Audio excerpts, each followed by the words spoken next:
The fluorescent lights hum against the antiseptic scrubbed halls of Oak Creek Memorial like a machine counting down to something terrible.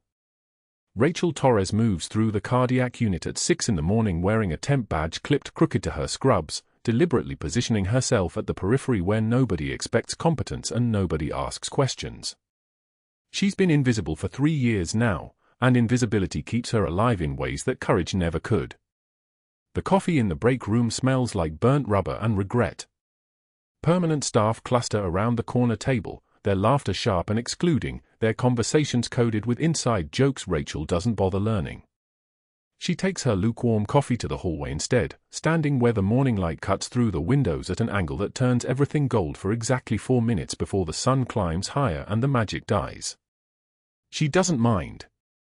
Magic was a luxury she surrendered in Tikrit when 2 surgeons went down and she held a field hospital together with hands that had learned not to shake. The badge around her neck is temporary. The work is permanent. This is how she survives: contract positions that don't require background checks that dig deeper than the surface, temporary assignments where her disappearance from official records 3 years ago doesn't matter because nobody is looking for Senior Chief Petty Officer Torres anymore. They're looking for a ghost named Rachel who defers to everyone and questions nothing. Dr. Hargrove enters the unit at 6:41 a.m. with his silk tie the color of money and his watch worth more than Rachel's car. He moves like a man who has never been told no, whose reputation is immaculate because he has cultivated allies who erase the problems he creates. The hospital board flagged his department's temp staffing costs at last month's review, a 34% increase that landed on his desk like an accusation. He needs a scapegoat. He needs someone to blame. Rachel doesn't know this yet, but her hands will know it. Her hands remember things her mind tries to forget. She's reviewing vitals when a first-year resident named Kellerman approaches the medication cart with a dosage order that makes Rachel's jaw tighten. The patient in room 312, a post-op cardiac bypass, needs a specific cardiac glycoside at 0.5 milligrams. Kellerman's order reads 0.5 grams. The difference between a therapeutic dose and a lethal one. Rachel's voice comes out soft, deferential, practiced. "Doctor, I think there might be a decimal issue." Kellerman's face hardens. He's young, defensive, carrying the weight of every attending who's corrected him before. The order stands. Process it. Rachel doesn't argue. She doesn't escalate. She simply doesn't fill it, marking the order as pending clarification, a move that costs her nothing except her temporary position if someone asks. She takes her hands away from the medication cart and moves on because arguing with physicians is what gets temporary nurses fired. Dr. Hargrove watches this from across the unit. He watches Rachel defer. He watches her step back. He watches her accept a dismissal that should have been a question. His eyes narrow with the particular satisfaction of a predator identifying wounded prey. What he doesn't see is the muscle memory coiled in her shoulders. What he doesn't see are the hands that once performed emergency cricothyrotomies through cricothyroid membranes with nothing but a trauma knife and 18 years of training. What he doesn't see is the presence that would make the air pressure change if she ever stopped hiding. He catalogues her silently, quiet, deferential, clearly unsure of her authority. Perfect. She'll be the one he names when the board asks hard questions about cost control and accountability. She'll accept the blame because people like her always do. Room 347 is where Rachel stops moving. The monitors beep their steady rhythm around a man whose eyes are closed, whose breathing comes shallow through the supplemental oxygen, whose navel ring catches the fluorescent light. Lieutenant Commander Vance. Navy SEAL. Cardiac failure progressing to something darker that Hargrove's textbook perfect but fatally slow treatment protocol won't address in time. But it's the boots that stop her cold. They sit in the corner of his belongings bag, leather creased from 1,000 kilometers of terrain, laces still tied in a tight military knot. Combat boots. The exact same make, the exact same wear pattern, the exact same laces as the ones her son Marcus wore in his last video call from Tikrit 3 months ago. Marcus said they were standard issue. Marcus said everyone had them. But Rachel knows that these particular boots belong to the man who led her son through 2 deployments, who kept him alive, who came back whole while Marcus came back with nightmares his mother couldn't fix because she was too busy pretending Senior Chief Petty Officer Torres didn't exist. Her hand reaches for the belongings bag. She pulls out the boots and the leather is warm from the room's heating, and she can smell the dust of the Middle East still embedded in the grooves of the sole. Copper and diesel exhaust and the particular mineral scent of sand that never fully washes away. The heart monitor beeps steadily. Room 347 is quiet except for the mechanical ventilator's wheeze, except for the hiss of oxygen escaping into the air. Rachel holds the boots and her hands are steady. That steadiness is the only thing she allows herself right now, the refusal to tremble in front of witnesses. She pulls Vance's chart from the rack and reviews the file with careful fingers. Name confirms first. Rank confirms second. Unit confirms third. Charlie Platoon, SEAL Team 3. The same unit. The same deployment window. The same video call where Marcus mentioned his commanding officer in an offhand way that meant everything. The CO is solid, Mom. The best kind of solid. The kind that keeps you breathing. Rachel sets the boots back in the bag with precision. She doesn't let her breathing change. She doesn't let her hand shake. She files the information away in the part of her mind that never stopped being Senior Chief Petty Officer, the part that catalogues threats and opportunities and the way fate moves through a hospital like a weapon looking for a target. Vance's vitals are declining. The ejection fraction is dropping. His cardiac output is failing, and Hargrove's protocol is calculated for textbook deterioration, not emergency collapse. Rachel reads the timeline in the chart the way she reads every chart, not as a temporary nurse, but as a medical operator trained to recognize when systems are about to catastrophically fail. Hargrove enters the room at 8:15 a.m. for his rounds, and Rachel steps back into the corner where temporary nurses belong. His examination is efficient, methodical, perfect. He makes notes on the chart with a pen that costs $40. He orders labs. He orders imaging. He orders nothing that will save this man if he crashes in the next 6 hours. Dosage still pending.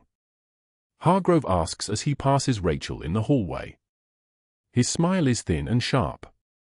Resident is reviewing the order, Rachel says quietly. The words come out small. This is how she survives, by sounding smaller than she is. Good, Hargrove says, and his satisfaction is the sound of a man collecting ammunition for a future he hasn't lived yet. Attention to detail is important. Or the lack of it. Either way, someone needs to be accountable. He walks past her toward the stairs, and Rachel stands in the hallway watching the space where he was, understanding with the clarity of someone who survived Tikrit exactly what his words meant. He's already written the narrative. He's already selected the villain. He's already decided that her temporary status will make her perfect for blame. Room 347's heart monitor beeps. Steady. For now. Rachel walks back to check the vitals, and the combat boots are visible in the corner of the belongings bag, and she thinks about her son Marcus, who has no idea his mother is still alive in anything but body. She thinks about the man who kept him breathing. She thinks about how fate moves like a predator through hospital corridors, selecting its targets 3 years before the strike arrives. The morning light catches the monitor screen and turns the numbers gold for exactly 4 minutes before the sun climbs higher. Rachel notes Vance's O2 saturation at 89%. His heart rate at 107. His blood pressure already trending toward the floor. She doesn't know yet that this will be the moment that kills her carefully constructed invisibility. She doesn't know that a pair of worn combat boots will become the thread that unravels everything Dr. Hargrove built. She doesn't know that the quiet nurse in the corner is about to stop being quiet. But something in her hands already knows. Something in her hands remembers exactly what to do when the world decides to break. Dr. Hargrove corners her outside room 347 at 1,445 hours.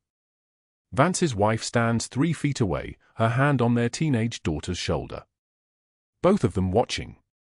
Rachel knows this before she turns around. She can feel the weight of the setup, the way predators position themselves when they want an audience. Miss Torres. Not nurse. He drops the title like a gauntlet. Not because you haven't earned it, but because temps don't really earn titles, do they? Perhaps you can explain your clinical reasoning when you deferred to Dr. Chen's morphine order despite the patient's respiratory rate already being compromised at 11 breaths per minute. Rachel's jaw tightens.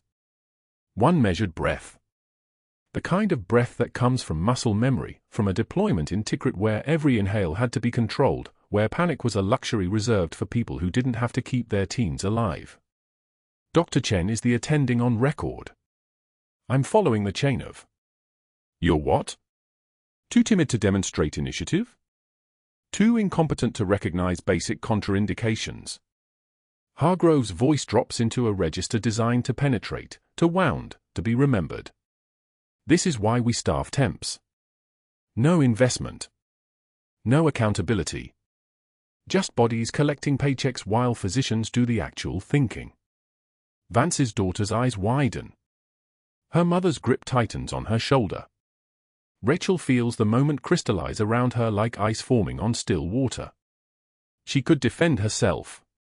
She could cite her training, her background, her 18 years of field medicine in environments where mistakes didn't result in performance reviews, they resulted in flag-draped caskets.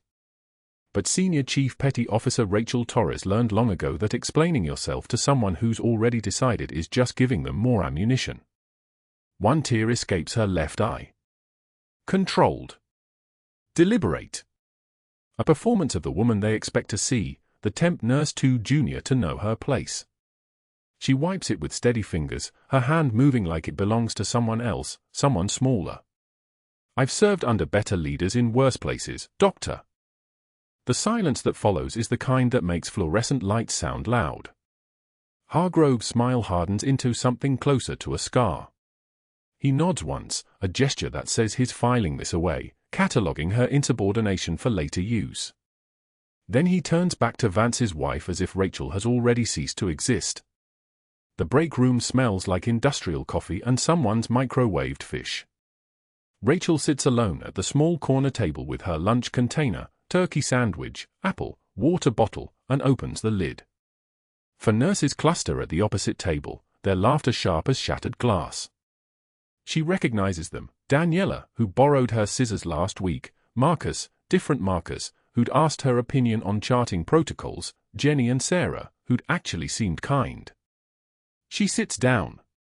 Takes a bite of her sandwich. The moment registers before anything else, the sudden quiet. The scraping of chairs.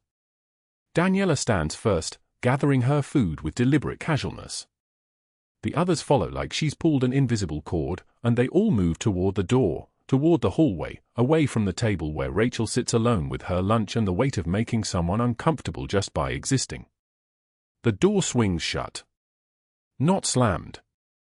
That would at least be honest. This is worse. This is the sound of people pretending they were already leaving, that her arrival was coincidental timing, that she's not worth an explanation.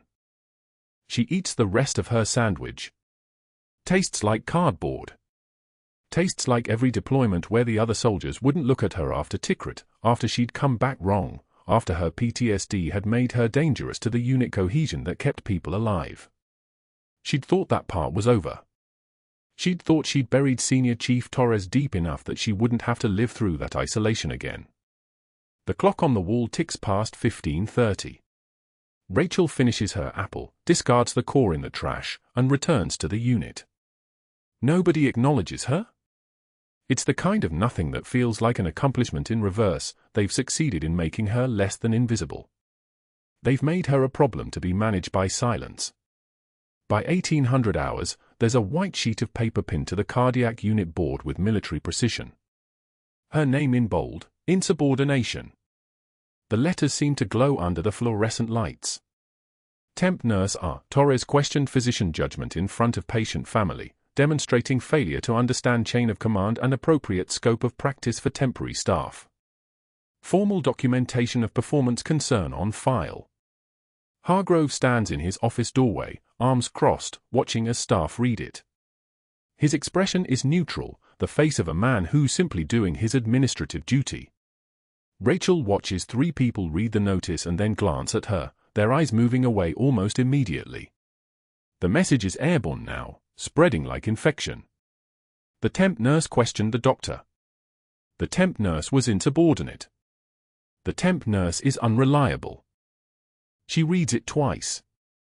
Her hands stay steady on the bulletin board frame. She doesn't rip it down, doesn't scream, doesn't cry. Her voice, when she speaks to the charge nurse, is level. What time's my next patient assessment? But that's not the worst part. By 2000 hours, while Rachel monitors Vance's declining vitals on trends that hospital protocols miss, Hargrove activates his network like a chess player executing an endgame strategy he's been planning since the moment she questioned him. He calls board member Richardson from his office with the door closed, that temp nurse. The one from the performance write-up. I need her documentation reviewed. I suspect credential fraud. Can you fast-track an investigator? Richardson, who owes Hargrove 3 favors from the last budgeting cycle, agrees immediately. I'll have someone there by tomorrow. Then Hargrove phones the nursing agency personally. His voice carries the weight of institutional authority, the kind that makes people assume he already knows something damning. I'm concerned about Rachel Torres's credentials. Medical training seems inconsistent with her background. Can you verify everything? The gaps in her employment history are concerning. The agency coordinator, intimidated by a physician's authority, promises to audit her file. Within the hour, Hargrove arranges for Sandra Michaels, an outside hospital investigator he's worked with before, to come in discreetly. Review every chart she's touched in 6 months, he tells her over coffee in the physician's lounge. I suspect documentation fraud. Liability risk. I need this handled quietly, but thoroughly. Rachel knows none of this. She's focused on Vance, on the way his jugular vein distension increases with each hour, on the muffled heart sounds that whisper what monitors can't quantify. She approaches the charge nurse at 2,130 hours, his Beck's triad is developing. Neck vein distension, muffled sounds, hypertension trending down. We should page cardiothoracic for a consult, at minimum. Dr. Hargrove left specific orders, the charge nurse says without looking up from her computer. Follow them or go home, Torres. Rachel nods. Returns to room 347. Watches Vance's numbers drift downward like someone slowly turning down the volume on a radio. She knows what's coming. She's seen this pattern before, not in a hospital, but in a field medical tent in Tikrit where the surgeons were overwhelmed and the patients with the wrong injuries died while the system moved forward. She'd learned then that questioning the process was futile. You followed orders or you left. There was no third option. At 2,200 hours, rain begins falling on the parking lot, tapping the windshield like Morse code. She watches it accumulate, smearing the glass into abstraction. A pair of worn combat boots sits in her locker upstairs, tucked inside her gym bag where nobody thinks to look. Boots that belong to her son's first deployment, boots that Vance had mentioned knowing. The connections are beginning to form patterns she spent 3 years avoiding. She kneels at Daniel's grave 3 hours later, after her shift ends, after she's driven to the cemetery in the rain. Her scrubs are soaked through, mud accumulating on her knees where she presses into the earth, her hands gripping the headstone's cold granite like it's the only solid thing remaining. The rain hammers down with the force of artillery, and she whispers to the dead, I saved him, Daniel. I saved Marcus's commanding officer, and they threw me away like I was nothing. Maybe I should have stayed nothing. Maybe staying invisible was the only thing I ever got right. The evening shift had a rhythm Rachel knew by heart, the way monitors beeped in syncopated clusters, the whisper of ventilators, the squeak of rubber-soled shoes on linoleum that had been mopped 1,000 times and would be mopped 1,000 more. She moved through Oak Creek Memorial like she'd been designed for the spaces between tasks, checking Vance's vital signs at 1900 hours, then again at 2030, then at 2145, each pass a silent conversation with the machines that never lied. Blood pressure was holding at 118/76. Oxygen saturation steady at 97%. Heart rate hovering around 72, steady as a metronome keeping time in a place where time meant everything. But the trends were wrong. Rachel had learned to read trends the way some people read faces, subtle shifts in elevation, the way a line would drift up 1 millimeter per hour when it should have stayed flat, the cascading micro-decisions that an algorithm couldn't see but a trained eye never missed. Vance's cardiac output was declining. Not enough for the monitors to alarm. Not enough for the textbooks to flag it. Just enough for a senior chief petty officer who'd watched sailors die in field hospitals because someone waited for the perfect protocol instead of trusting their hands. Dr. Hargrove had left standing orders at 1800 hours, cardiac monitoring every 4 hours, diuretics to manage the pericardial fluid, serial EKGs to track the electrical impulses. Everything correct.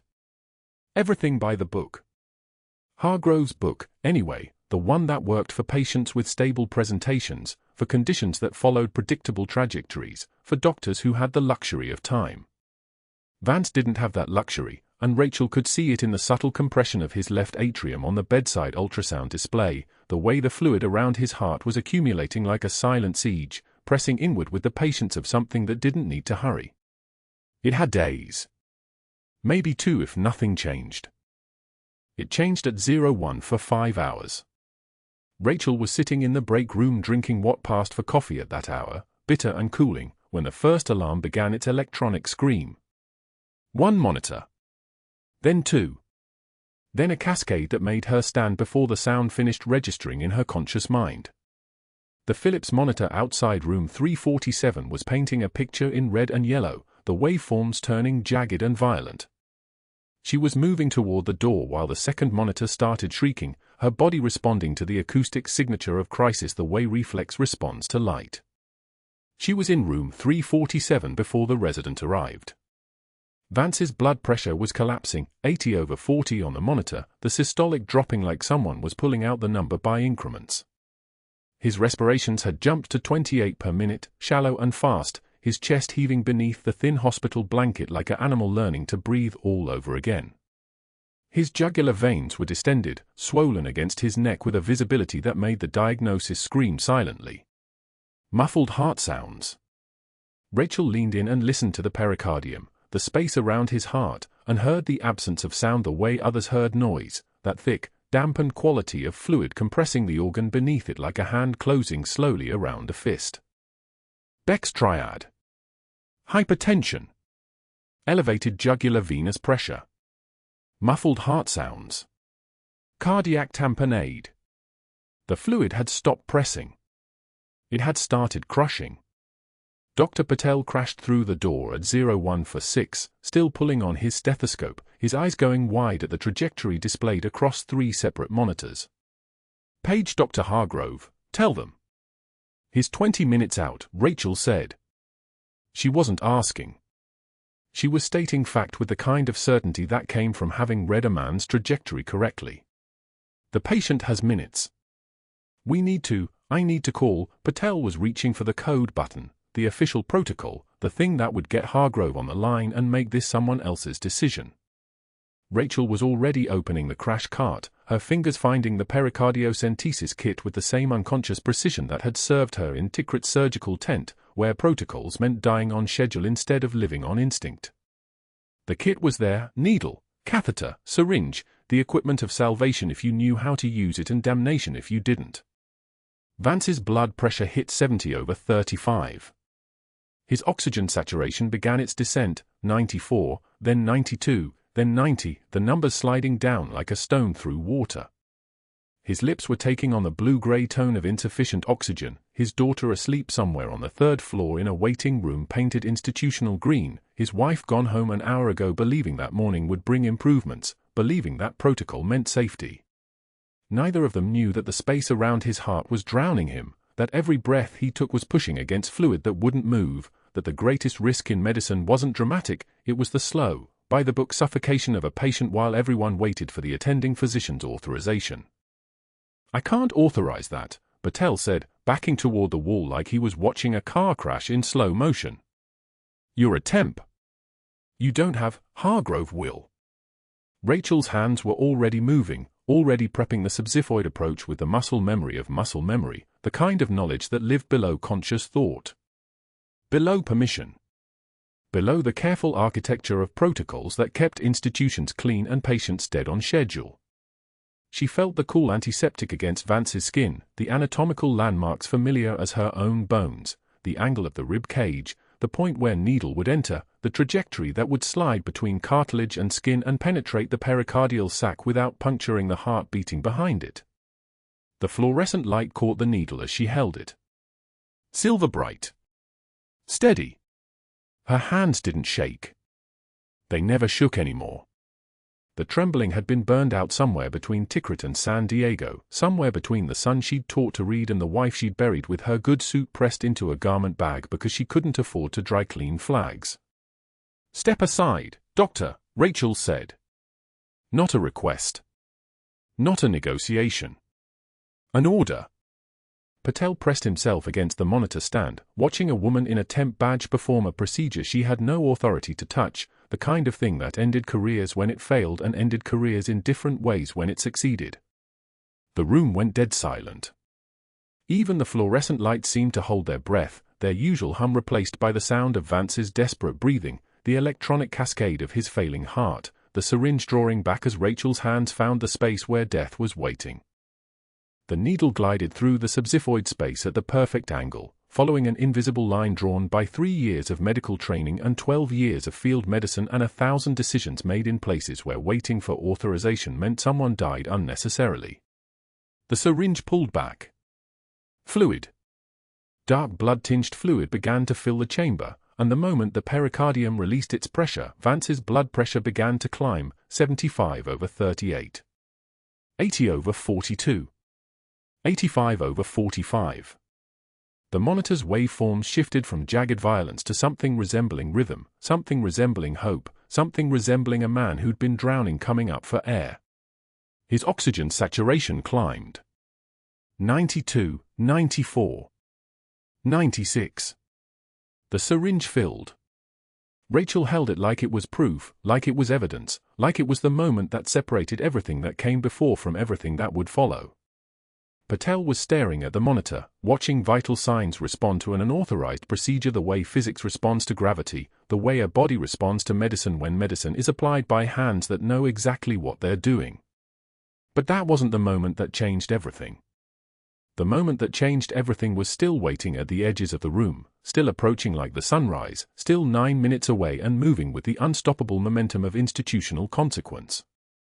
What Patel didn't know was that Hargrove was already moving, already building his narrative, already deciding how a rogue temp nurse with a forged resume would become a cautionary tale instead of a hero. What Rachel didn't know was that her biometric login, performed at 01 for 7 hours, had just triggered a buried alert in naval intelligence systems, an alert attached to a name that had been dead for 3 years, a call sign that had been buried deeper than any grave. What neither of them could have imagined was that the universe was about to make Senior Chief Petty Officer Rachel Torres visible again, whether she wanted visibility or not. The needle advanced beneath the xiphoid process at a precise 45-degree angle toward the left shoulder, Rachel's hands moving with the muscle memory of 217 prior procedures in field hospitals and trauma bays across Tikrit and beyond. She didn't hesitate. Hesitation was a luxury for people with time, and Vance had none. The resident, Patel, stood frozen beside the ventilator, his mouth open, his own hands trembling in a way that would have gotten someone killed in a real combat zone. Rachel blocked him out. The world narrowed to the needle, the patient, the monitor above the bed showing a pressure dropping like a stone, 67/38 and falling, falling, falling. The flash came at 5 centimeters depth. Straw-colored fluid, tinged amber with blood, rushed back into the syringe barrel with a hiss that sounded like relief. 60 cc, then 70, the aspiration steady and controlled, each milliliter of effusion that Rachel withdrew, buying Vance minutes he didn't know he was losing. The monitor began its climb. 70/40. Her jaw stayed level. 85/50. Patel whispered something that might have been a prayer. 100/60. The sinus rhythm on the monitor firmed, the jagged desperation of tamponade smoothing into something resembling human again, and Vance's eyes, those gray, battle-hardened eyes that had commanded 2 platoons through 3 rotations in the Loga province, flickered open like a man waking from a nightmare. His pupils tracked. They found her face. His lips moved, forming words without sound, and Rachel set the syringe down on the sterile field with hands that didn't shake, didn't waver, hands that had held this exact shape 1,000 times before under conditions where the only ceiling was stars and the only backup was whatever God decided to send. She was noting the time, 0204 hours, when the door to room 347 exploded inward. Dr. Hargrove stood in the frame like a man who had just watched his entire world reconfigure. His face went white, then crimson, the color climbing from his collar like a thermometer in reverse, and for exactly 2 seconds he said nothing. The silence was the dangerous kind, the kind that precedes either violence or desperation, and Rachel recognized it because she had heard it before in the moments after IEDs detonated and soldiers realized their legs were gone. Hargrove's voice, when it came, sounded like something breaking. "What have you done?" 3 words. Rage compressed into 3 words and a volume that made Patel flinch backward and the ventilator's alarm screech like it had been struck. Rachel turned from the patient, her face composed in a way that suggested she had simply been reviewing the weather, and she spoke in a voice that had commanded 73 personnel through a 12-hour siege when 2 surgeons went down in the same minute and the hospital's surgical bay became a graveyard she had to keep functioning. Pericardiocentesis. He had cardiac tamponade. He would have arrested in 3 minutes. You had no authorization. You're a temp nurse. Hargrove's hands were shaking, not the trembling of fear but the trembling of fury, the trembling of a man whose entire narrative had just been dismantled by someone he had decided didn't matter. He pointed at the door. "Get out. Both of you. Out." Patel moved toward the exit like a man pulled by invisible rope. Rachel finished her notation in the chart with the same steady pressure she had applied to the needle, noting the time, the volume, the patient response, sealing the record with her signature and her temporary badge number because it was the last time either would mean anything at Oak Creek Memorial. When she straightened, Hargrove was staring at her, his mouth opening and closing like something aquatic, and Rachel walked past him into the corridor with her head level and her eyes forward, the kind of walk that doesn't announce anything because it already owns the space. The night nurse on the cardiac unit was texting someone. The aide at the supply cart looked away. Nobody asked questions. Nobody offered congratulations. The thing Rachel had done, the thing that had pulled a Navy SEAL back from the edge of a cliff he couldn't see, would sit in room 347 like a loaded weapon for the next 6 hours while everyone pretended not to understand what had happened there at 0204 on a Wednesday morning in San Diego. By 0600 hours, Dr. Hargrove had made 8 phone calls from his office with the door locked. The first 3 went to board members, careful words, measured tones, the voice of a man protecting institutional hierarchy from chaos. A rogue temp with a fabricated resume performed an unauthorized invasive procedure on one of our patients, he told Dr. Michael Chen at the State Medical Board. "I'm concerned about patient safety, about credential verification, about the system's failure that allowed this person into our facility." The board members listened because they had learned to listen to Hargrove, who had built Oak Creek Memorial's reputation on protocol and precision and the understanding that shortcuts were how people died. The 4th call went to Sandra Michaels at the nursing agency that had placed Rachel, and this one carried the kind of weight that made her pull her glasses down from her forehead. "Your employee violated scope of practice," Hargrove said, each word a brick in a wall. "She performed an invasive procedure without authorization, without physician oversight, without credentials. I'm filing a formal complaint with the State Board of Nursing. I expect this to be your priority." Michaels wrote down the name, Rachel Torres, assignment ID for 47821, placed 6 weeks prior, and felt the sinking certainty that investigations move slowly and complaints move fast and nobody ever remembers the employee who vanishes before the bureaucracy catches up. The 5th call went to an outside investigator, Henderson and Associates, specialized in hospital credentialing and credential fraud. "I need an expedited review," Hargrove said, his voice carrying the burden of a man trying to protect his institution. "Chart review for the past 6 months, credential verification, background cross-check. I need to know if this person misrepresented their nursing credentials to get hired." The investigator, a woman named Patricia Henderson who had done this 400 times before, made a note, priority. High institutional concern. Possible fraud. Standard turnaround was 3 weeks. Priority was 3 days. By 07:30 hours, Oak Creek Memorial Security Office had received a termination flag attached to Rachel's badge. The badge still worked. It would work right up until the moment she swiped it at the staff entrance, but the system had already flagged her as terminated, and when she passed through the badge reader at the cardiac unit entrance at 0729:27, alarms didn't sound but records did log. Everything was professional. Everything was clean. Everything was the way Hargrove had learned to destroy people, not with violence but with systems, with the slow grinding of institutional machinery that didn't leave bruises. The security guard, a man named Torres, no relation, didn't make eye contact as he handed her the termination notice printed on hospital letterhead. "Your contract has been terminated effective immediately," he said, reading from the paper because he had been told to read from the paper. "You'll need to turn in your badge and exit through the west entrance. Your agency will be receiving formal notification within the hour." Rachel's hands took the paper. Her eyes processed the words. Somewhere in her chest, behind the sternum that had survived 2 IEDs and 1 near-fatal infection in a field hospital where penicillin was a luxury item, something very small and very old broke open, and she made the decision to let it break because breaking was cheaper than surviving. The agency termination email arrived on her phone at 07:08 as she sat in her car in the parking lot, the sun already climbing toward 90 degrees and the asphalt shimmering with heat that made the entire city look like it was dissolving.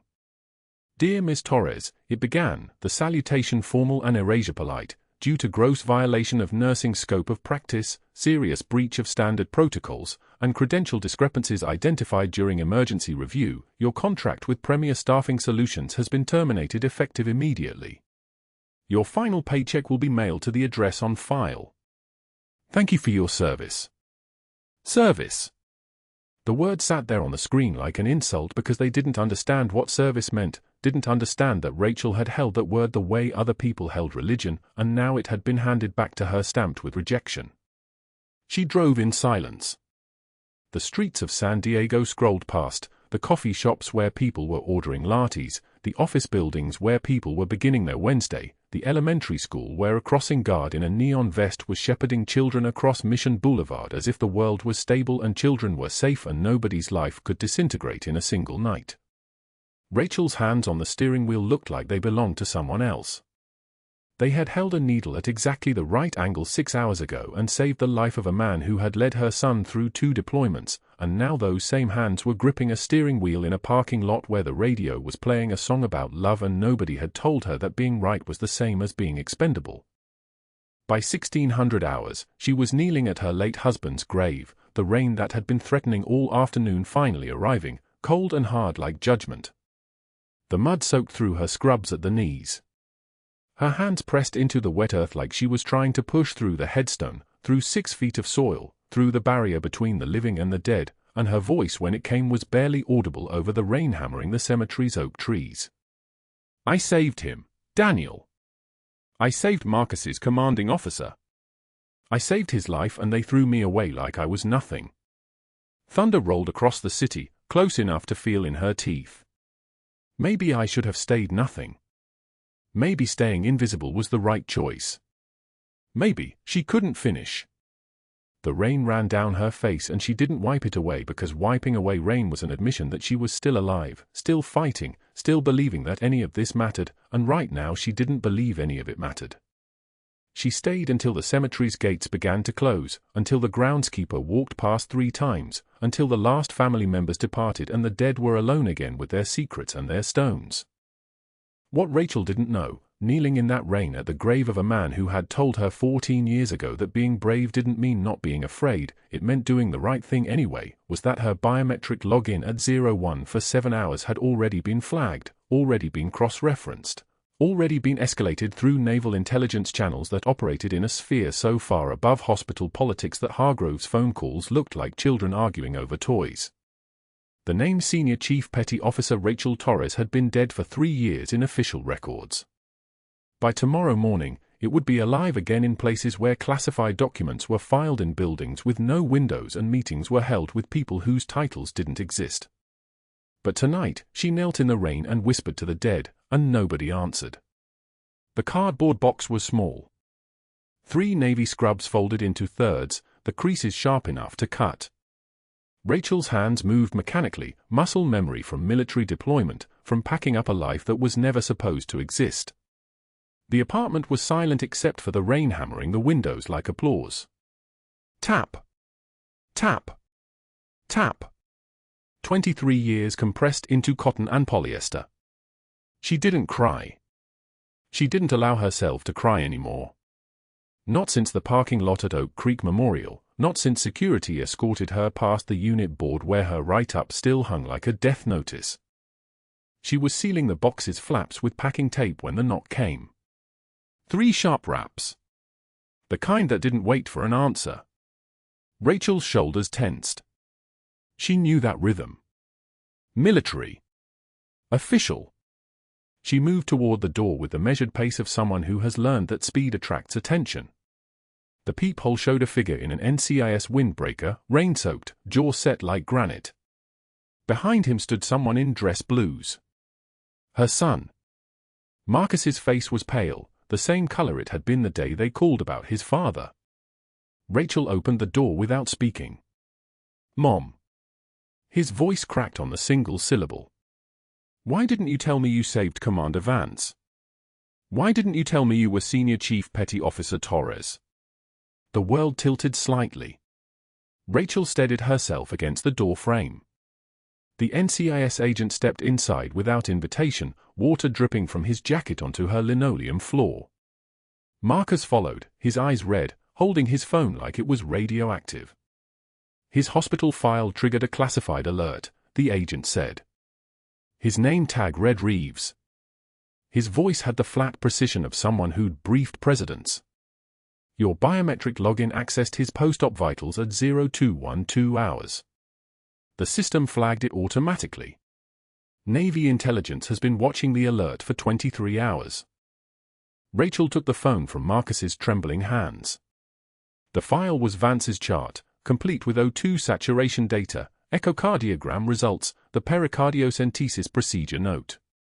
And there, flagged in red across the top, biometric ID, SCPO Torres, R, classified access level Charlie. Her name. Her real name. Her rank.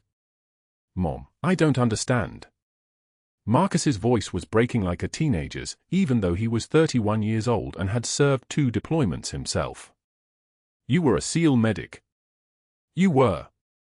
The knock at the apartment door was harder this time. A Navy SEAL captain stood in the doorway wearing a dress uniform that cost more than Rachel's monthly rent. His presence filled the small apartment the way flood water fills a basement, inevitable, total, impossible to stop. He was tall in a way that made ceilings seem lower. His eyes were pale blue, the color of Arctic ice. He stepped inside and closed the door with quiet finality. Senior Chief Petty Officer Torres, he said. Not a question. A statement of fact. Captain, Rachel replied. 10 words or less. Her voice had dropped an octave without her permission. This was the voice that had commanded sailors in Tikrit. This was the voice that had ordered medics to move faster, work harder, hold the line. The captain opened a leather folder. Inside was a service record printed on official Navy letterhead. Bronze Star with Valor. He waited for her eyes to meet his. 3 combat action ribbons. Another pause. Rachel's jaw tightened. She had not thought about these things in 3 years. She had not allowed herself. Navy Commendation Medal. Citation reads, for exceptional leadership and medical intervention under fire. During the siege at the Tikrit Field Hospital, then Senior Chief Torres maintained operational capacity of the trauma bay despite the loss of 2 attending surgeons. Sustained casualty care for 38 hours without relief. Estimated preservation of 17 lives. The rain continued outside. The fluorescent light overhead buzzed, a sound like a dentist's drill, thin and endless. Your son has 3 combat action ribbons, the captain continued. 2 of them came because you kept his commanding officer alive long enough to complete 2 full deployments instead of a body bag delivery. Marcus made a sound like a broken laugh. That file was supposed to stay classified, the captain said. Your retirement was processed as disability. PTSD. Honorable discharge. New identity, civilian nurse. Your records were sealed with a Type 5 clearance lock. No one was supposed to know that Senior Chief Petty Officer Rachel Torres ever existed. And now? Rachel's voice was still flat. Still controlled. Now Dr. Hargrove is in federal custody. The captain's expression didn't change, but something in his eyes shifted like ice cracking. He attempted to alter your employment documentation to cover his negligence. He fabricated incident reports. 3 board members have already turned over evidence of his phone calls requesting background checks on a potentially fraudulent temp nurse with a fabricated military history. Naval investigators caught him in the act of creating a false write-up that would have justified your termination on charges of credential fraud. Rachel's hands were steady. Her breathing was steady. Everything about her was steel. His perp walk was captured 20 minutes ago. The captain turned his phone around. The video showed Dr. Hargrove in handcuffs, FBI agents on either side, being escorted past Oak Creek Memorial's main entrance.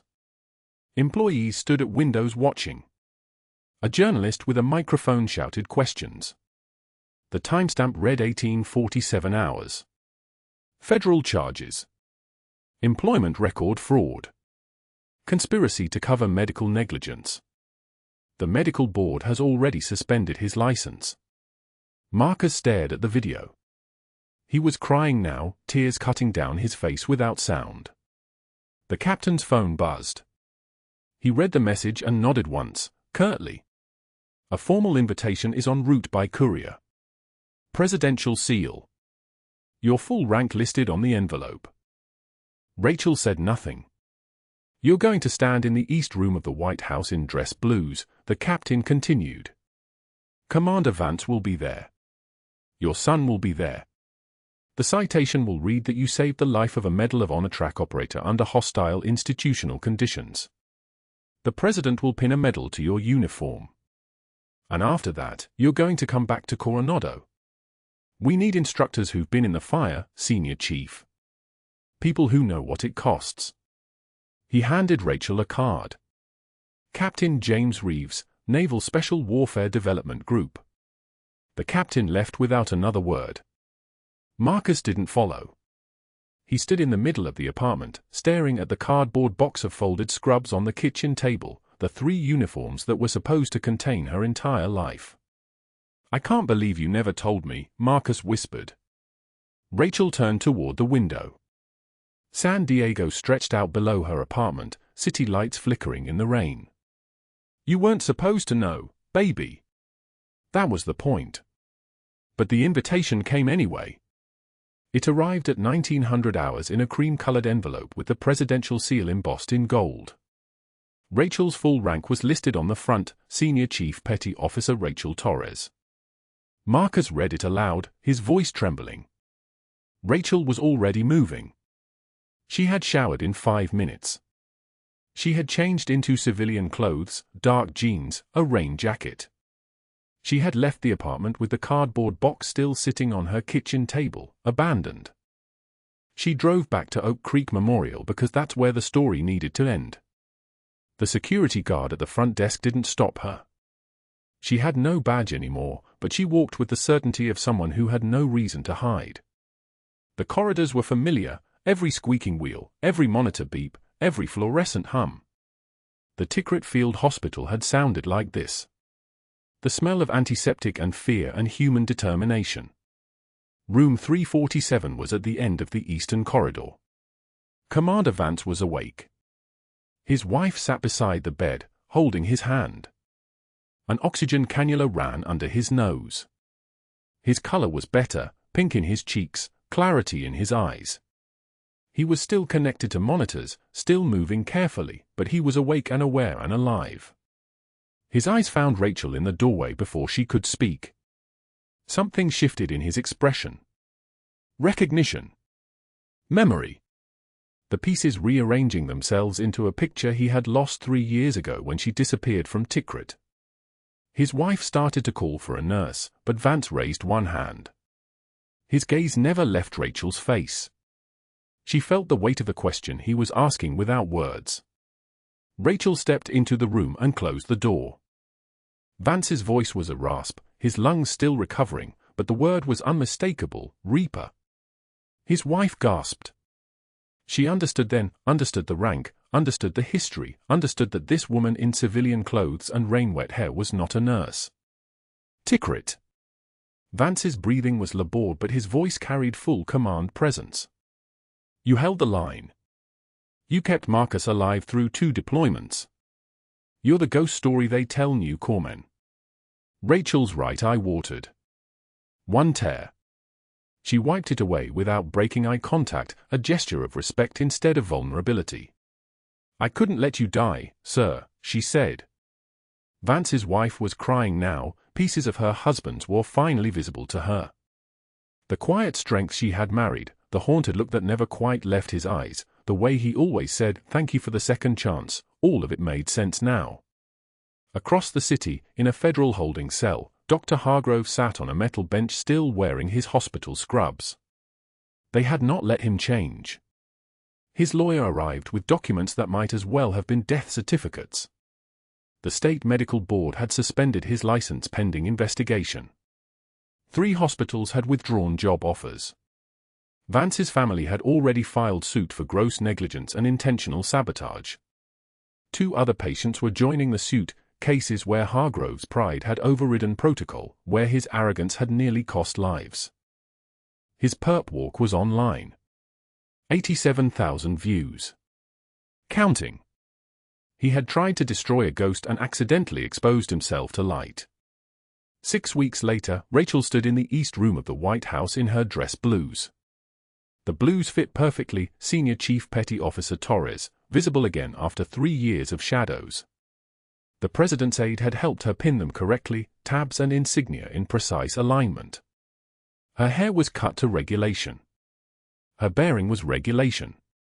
Everything about her screamed what she actually was. Commander Vance sat in a wheelchair in the front row, his daughter beside him.